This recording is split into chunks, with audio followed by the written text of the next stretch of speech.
आत्मा का प्रतिनिधित्व करता है और हर एक निश्चित समय के बाद परिस्थितियां बदलती रहती हैं, देश की आवश्यकताएं बदलती रहती हैं। यही कारण है कि शिक्षा नीति पाठ्यक्रम में बदलाव की आवश्यकता होती है और इसका प्रतिफल है कि 1986 के बाद 92 में हल्का सा संशोधन करते लगभग 34 वर्षों के बाद हम 2020 में राष्ट्रीय शिक्षा नीति की नई चीजों पर हम आए हैं। बड़ा आमूलचूल परिवर्तन देखने को हमें मिलता है।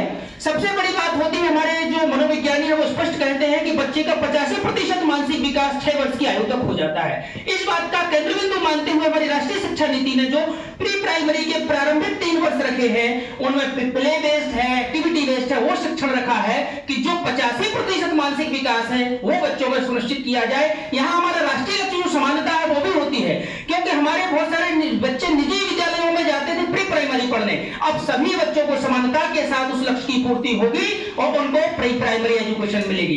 एक डेटा निकल के आया कि लगभग 8 करोड़ बच्चे ऐसे हैं जिनको बुनियादी साक्षरता या संख्या ज्ञान है नहीं। माननीय प्रधानमंत्री जी की अध्यक्षता वो सर्वे निकल के आया, उसके लिए हमारी राष्ट्रीय शिक्षा नीति में प्रावधान किया गया है FLN, फाउंडेशनल लिटरेसी और न्यूमेरेसी है, प्रारंभिक संख्या ज्ञान बुनियादी साक्षरता है, वो लागू करने की बात कही गई और उनको लागू किया गया है जो कक्षा 1, 2 और अब 3 भटकती है।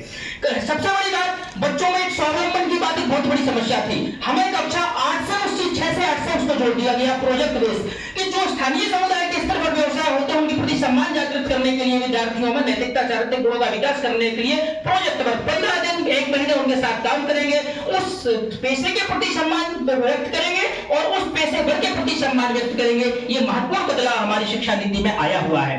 दूसरा, समावेशी शिक्षा को समाहित किया गया है। जो हमारे बच्चे दिव्यांग जन हैं उनके लिए इंडियन साइंस लैंग्वेज को डेवलपमेंट किया गया है कि हम उन भाषाओं का विकास करेंगे कि ये बच्चे भी हमारी शिक्षा की मुख्यधारा से रहें। साथ ही साथ त्रिभाषा भारत, आपको एक बात याद होगी, संस्कृत एक ऐसी भाषा है जो ज्ञान का अथाह भंडार है। राष्ट्रीय शिक्षा नीति पाठ्यक्रम में सुनिश्चित किया गया है कि संस्कृत को हम बढ़ावा देंगे और ऐसी कई भाषाएं एक साथ मिलकर संस्कृत का मुकाबला नहीं कर सकती, उस ज्ञान का हम संग्रहण करेंगे।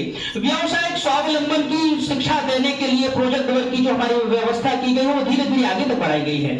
साथ ही साथ विद्यार्थियों को विषय चुनने की स्वतंत्रता दी गई है। ये कोई जरूरी नहीं है, अभी आप अमेरिका के पैटर्न का एक दिन मैं पढ़ रहा था कि वहां पर मैथ के साथ म्यूजिक लिख सकते हैं, वो हमारी राष्ट्रीय शिक्षा नीति ने देखा कि आज उसकी आवश्यकता है। सबसे महत्वपूर्ण बात हमारी शिक्षा नीति की क्या है, एनसीईआरटी में हर 10 वर्ष में उन्होंने पुनरीक्षण की बात स्वीकार की है कि 10 वर्ष में परिस्थितियां बदल जाती हैं। आज हमने कोरोना के बाद डिजिटल इंडिया की जो संकल्पना की वो राष्ट्रीय शिक्षा नीति पहले से जानती थी। उन्होंने संकल्पना की, डिजिटल विश्वविद्यालय खोलने की बात की, डिजिटल संसाधनों को बढ़ाने की बात की, कोडिंग की बात की। सबसे महत्वपूर्ण बात उन्होंने कहा कि मानवीय के तथ्यों का भी हम ध्यान रखेंगे। Thank you.